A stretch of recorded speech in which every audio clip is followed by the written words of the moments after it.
Hey everybody, good morning. Captain Lou here with another edition of Tigers Daily.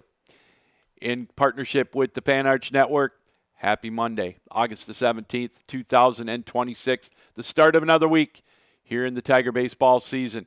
A reminder for those of you that are checking us out for the first time, we say welcome to the Tigers Daily family, and we invite you to subscribe to our YouTube channel. We talk all things Tigers, the good, the bad, and everything in between. We talk about what's going on and off the diamond, and of course the games from the night before, and we take a sneak peek at what's in store for the Tigers in the coming days. For those of you that have subscribed, I say thank you very much. Again, the response has been absolutely amazing.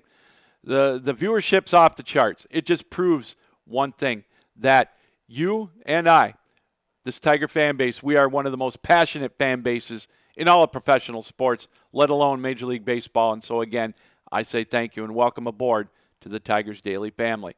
A reminder also, let's welcome in our brand new partner, Kalshi, Kalshi.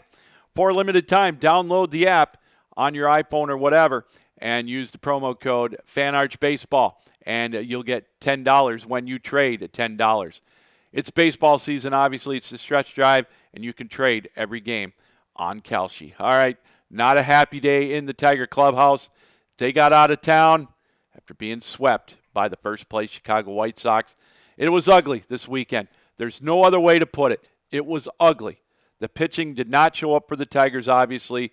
When you've got to rely on the starting pitching, when you've got a gas can of a relief corps right now, that is the Detroit Tigers bullpen, and when your starters can't go more than 4 innings, you know you're in for a world of hurt, and boy, oh boy, did the White Sox expose that.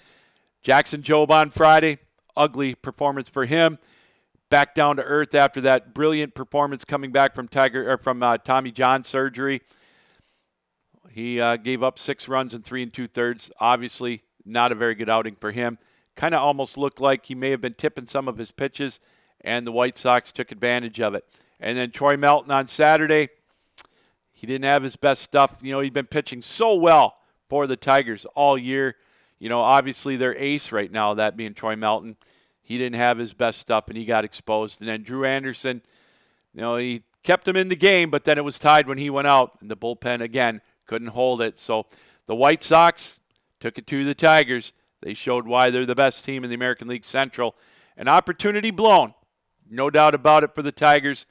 Going into the series, they were only 2.5 games out of first place in the American League Central, and they were all alone in the wild card spot, obviously, for that third and final wild card spot. But they gave up 34 hits, 7 home runs in that series against the White Sox. And then yesterday, I think the crucial blow, too, Detroit couldn't get the ball over the plate. 6 walks.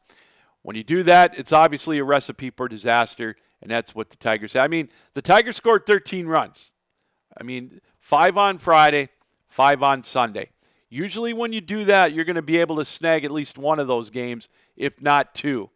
And again, I go back to when you rely on the starting staff and when they have an off day or an off weekend, and when your bullpen cannot bail you out of a jam, then again, it was just a perfect storm for the Tigers for the White Sox as they came in, bullied the Tigers all weekend, and they swept them. And now they've got a 5.5-game lead in the American League Central. We'll go over the standings a little bit later on in the show. But again, it wasn't the bats for the Tigers. You know, again, they did well.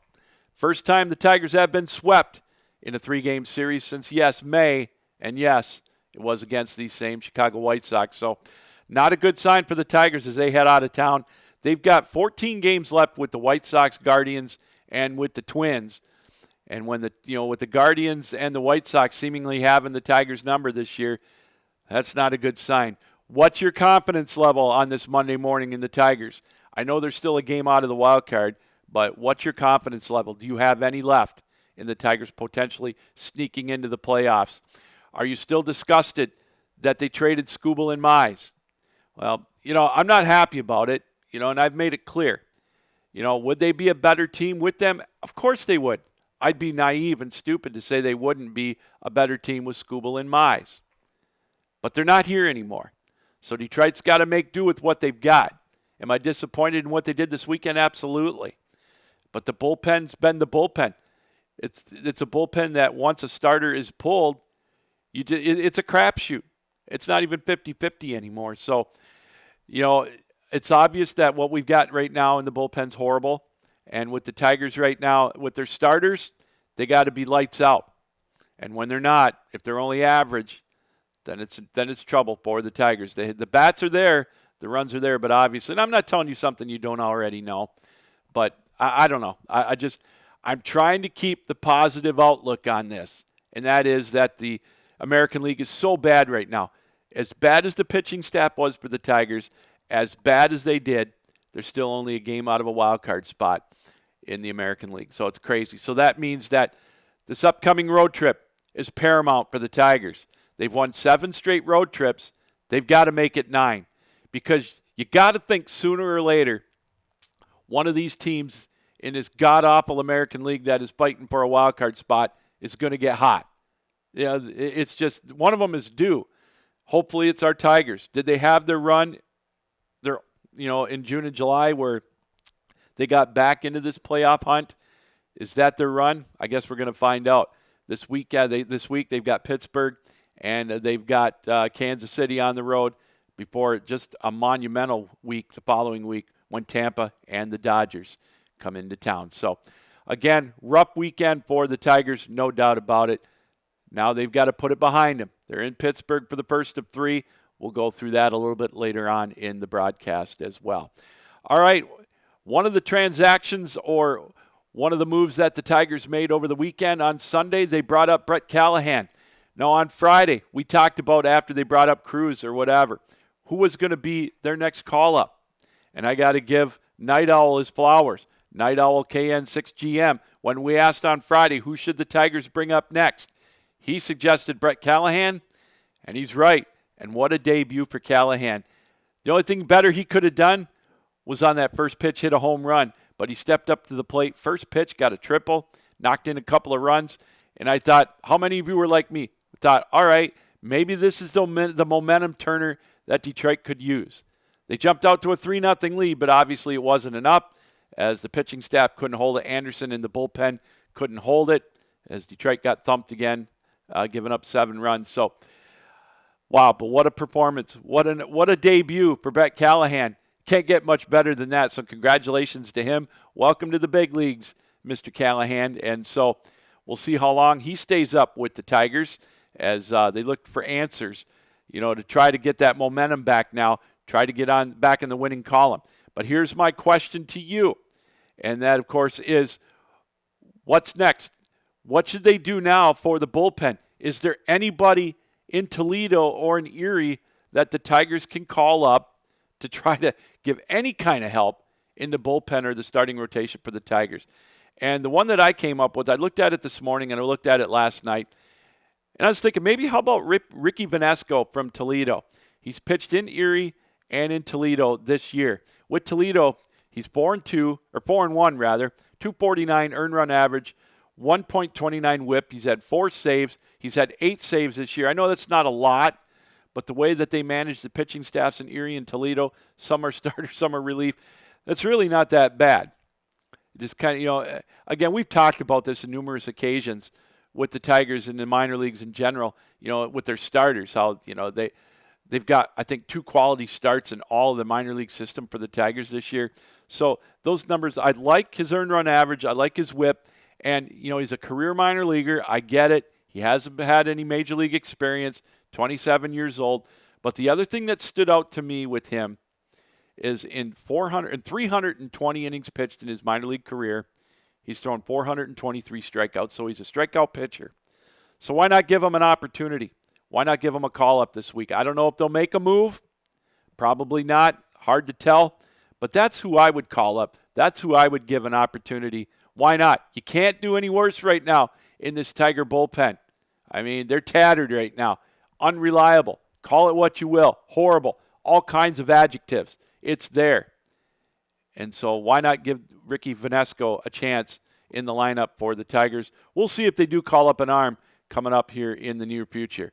All right, let's take a look at the bullpen or the injury situation for the Tigers real quick. Now, we talk about the arms in the bullpen that need a rest.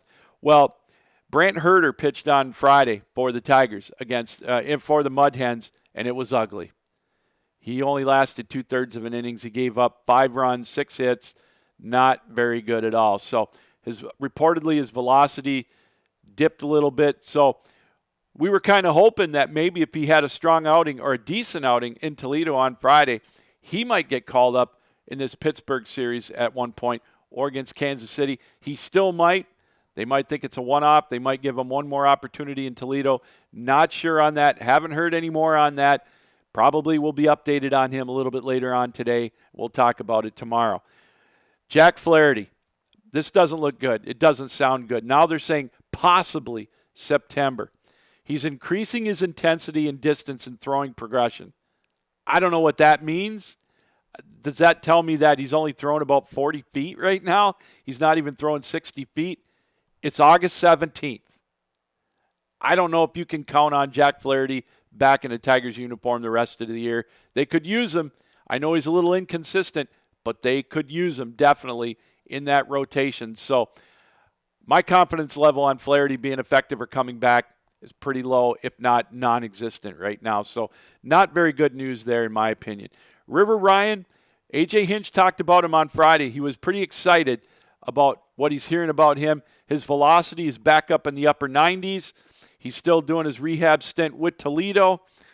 There's still a potential he could be back up in the end of August, which would mean potentially next week.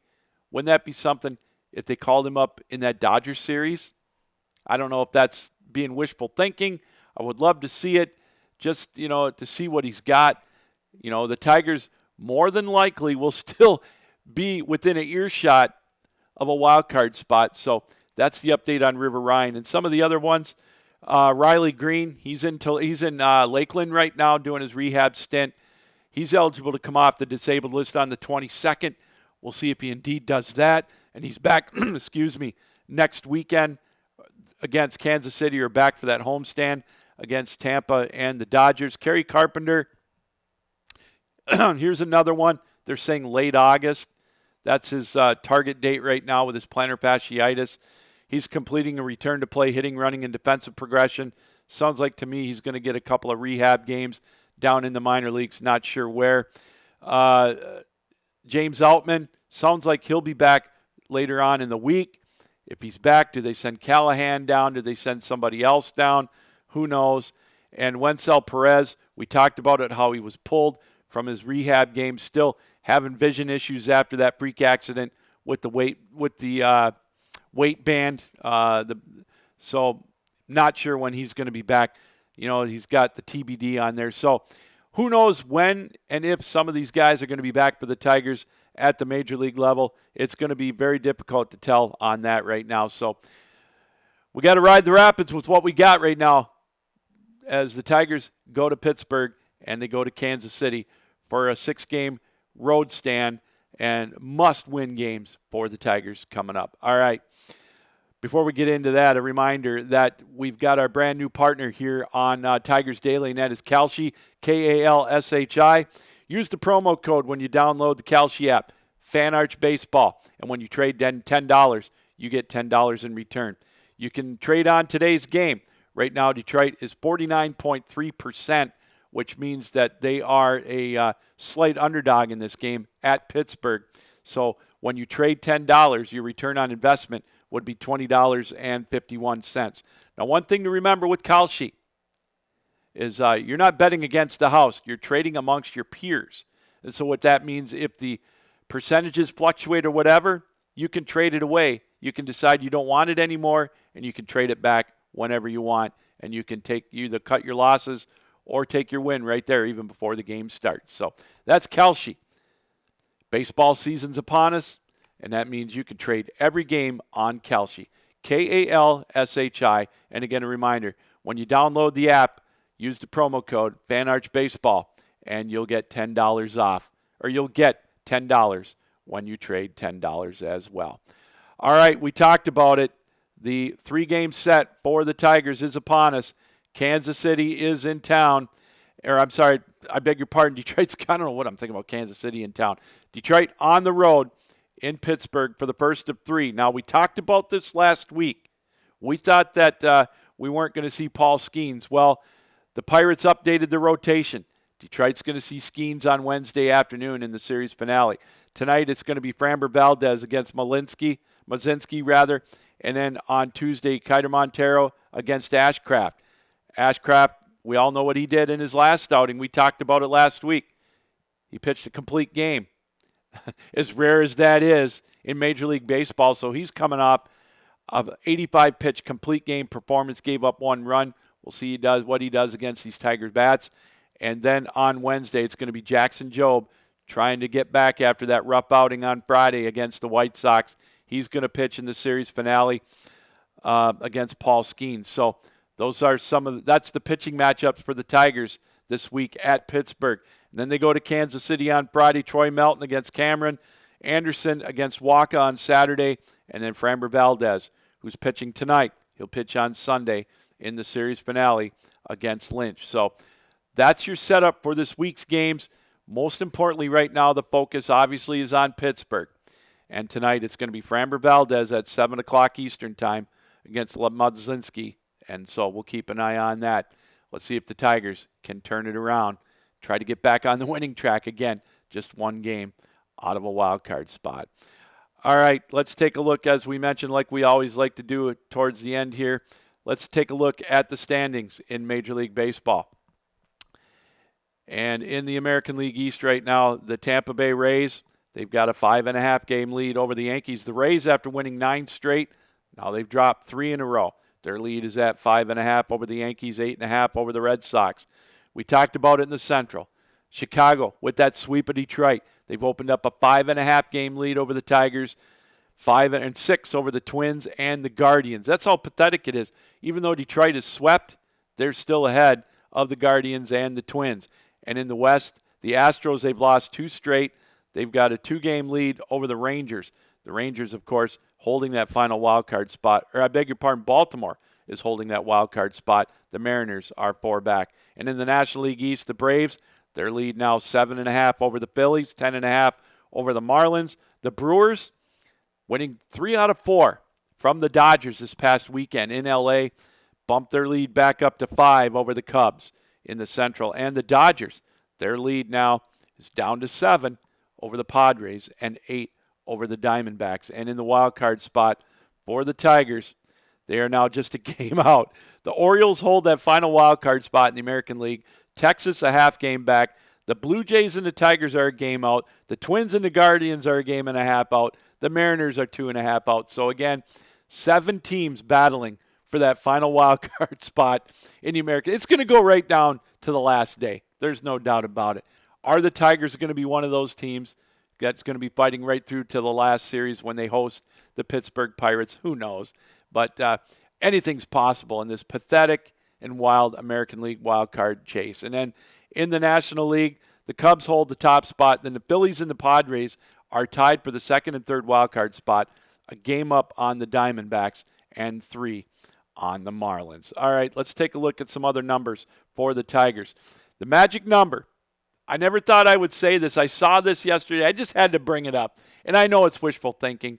The magic number for the Tigers to get into the wild card is at 45, combination of wins and losses. So I had to throw it, just a little bit of a chuckle on a Monday, right after a tough weekend sweep, getting thumped by the Sox, just trying to tell you what it's going to take for the Tigers to get in. And the magic number for the division is at 46, ironically enough. All right, to get to 85 and 77, the Tigers must go 25 and 13. And to get to 83 and 79, they've got to go 23 and 17, or I beg your pardon, 23 and 15 to get to 83 and 79. And I'm telling you the way it's going, 83 and 79 might get you into the playoffs right now in the American League. So I think 23 and 15, obviously that'll get you there. 85 wins, I know, will get Detroit in the playoffs. I thought that might be enough to win the division. I don't know. The White Sox are playing pretty good, after they feasted on the Tigers.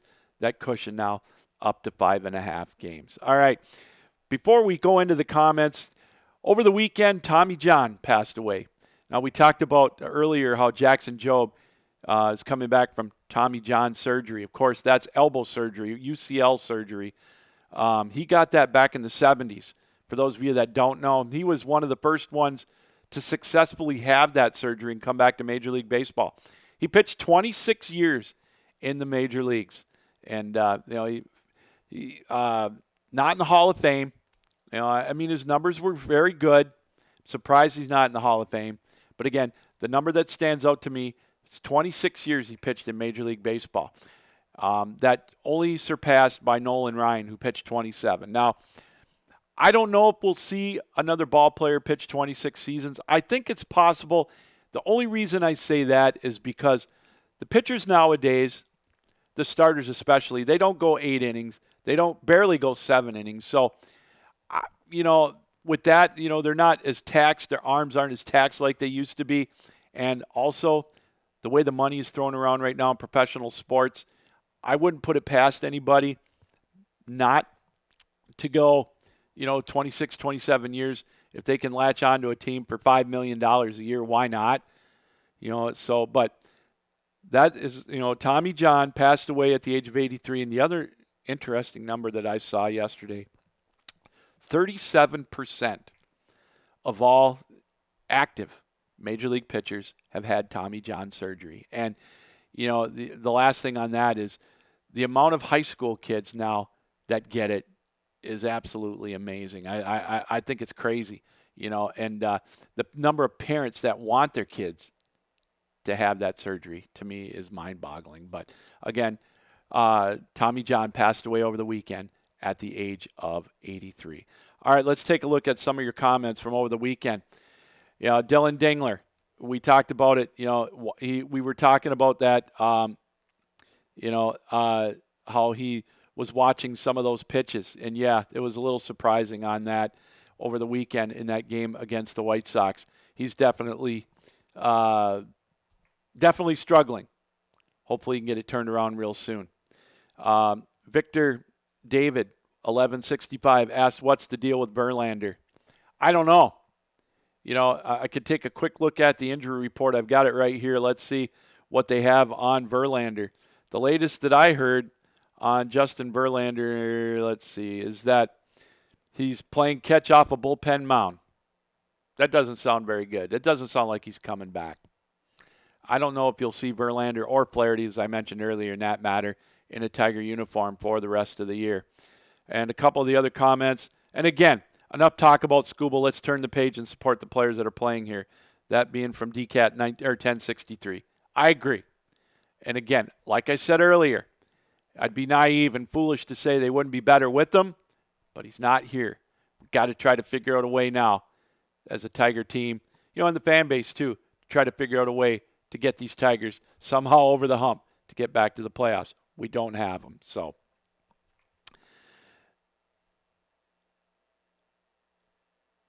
and finally, so many injuries. What's the difference between now and the 60s and 70s?